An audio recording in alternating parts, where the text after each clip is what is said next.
আজ বানাবো বাঁধাকপির বড়া। বাড়িতে না আজকে নিরামিষ রয়েছে। নিরামিষ মানে আমাদের বাড়িতে যেদিন মাছ বা ডিম না হয় সেটাকেই এখানে নিরামিষ বলা হয়। তো মঙ্গলবারও ছিল, আর সাথে 19শে জ্যৈষ্ঠ। তো চিন্তা করলাম ঠিক আছে, আজকে সারাদিন যখন নিরামিষ খেলাম, এবার রাতে গিয়ে করবো, দিনের বেলা কোনো রকম যা হোকভাবে চালিয়ে দিয়েছি। দেখি ঘরে একটা বাঁধাকপি পড়ে আছে, আর এখন না বাঁধাকপি যতই ভালো করে রান্না করি একটুও ভালো লাগে না। তাই ভাবলাম বড়া করে ফেলি। তো আমি বাঁধাকপিটাকে নিয়ে দেখুন এইভাবে কেটে ফেলছি। এইভাবে কাটলে না হাত কখনো কাটবে না।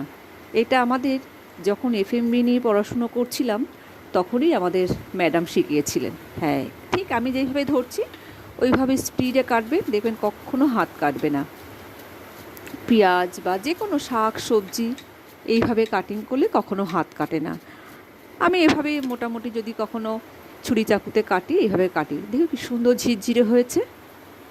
পুরো বাঁধাকপিটা না করব না, আমি অর্ধেক বাঁধাকপি নিয়েছি। দেখুন পুরোটা কীরকম ঝিরঝিরে করে কেটে ফেলেছি।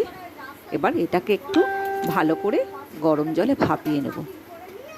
বেশিক্ষণ না, মানে হাফ সেদ্ধ টাইপের একটু করে দেবো, না হলে না কেমন একটা ভ্যাপসা গন্ধ হয়ে যায়। কেন এখন তো আর শীতকালে সেই নতুন বাঁধাকপি না, এগুলো স্টোরের জিনিস। এই জন্য আমি সামান্য একটু নুন দিয়ে হাফ সেদ্ধ করে নেব। দেখুন একটু ঢেকে দিলে তাড়াতাড়ি হয়ে যাবে মনে হয়, বলুন। একটু ঢেকে দিই। বাঁধাকপিটা সেদ্ধ হতে হতে বরং আমি অন্য কাজগুলো সেরে ফেলি। এই বাইরে আবার বৃষ্টি হয়ে গেছে, দেখুন কি সুন্দর ঝিরঝির করে বৃষ্টি পড়ছে। ভারী ভালো লাগে আমার এই বৃষ্টিতে, এই টাইমে। কিন্তু দিনের বেলা বৃষ্টি আমার একটুও ভালো লাগে না, কাজে কর্ম সব নষ্ট হয়ে যায়। এদিকে বাঁধাকপিটাও আমার পুরো প্রায় হাফ সেদ্ধ, পুরো ভুল বলছি, হাফ সেদ্ধ হয়ে গেছে। যা হোক, এটাকে একটু জল ঝরিয়ে নিই। এই বৃষ্টির আওয়াজে না কিচ্ছু শোনা যাচ্ছে না। কড়াইটাকে বসিয়ে দিই। পুরো সিদ্ধ করলে কিন্তু না গলে যাবে। আমি যেভাবে করছি করে দেখুন, আশা করি নিশ্চয়ই আপনাদেরও ভালো লাগবে।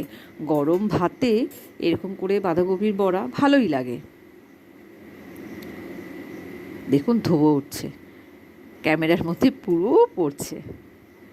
আমি না এভাবেই বাঁধাকপিটা যে কোনো শীতকালেও আমি বাঁধাকপি ভাপিয়ে নিই। এতে গ্যাসের প্রবলেমটাও থাকে না, আর একটু মানে নরমও হয়ে যায়। এই যে ধনেপাতাটাকে আমি ভালো